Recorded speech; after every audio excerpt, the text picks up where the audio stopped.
As I am recording this video, the latest version of Java is Java 16. In this video, I will be showing you how to configure Eclipse IDE in Windows environment in just 4 simple steps.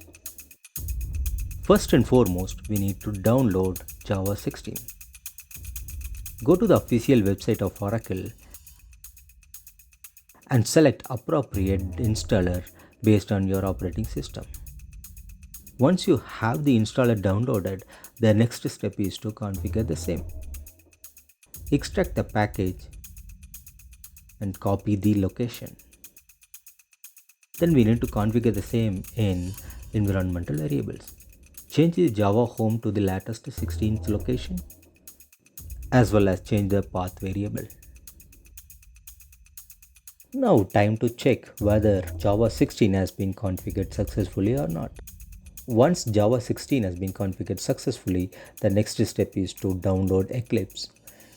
Go to official website of Eclipse and download the latest Eclipse IDE. With the installer, select Java and proceed further.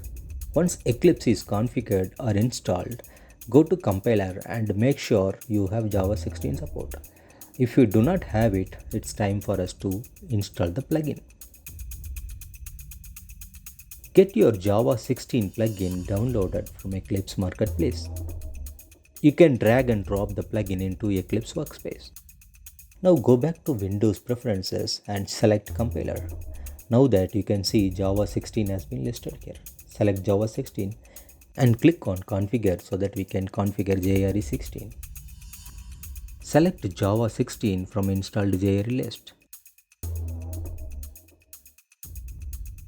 And move on to execution environment and select Java 16. Click apply and close.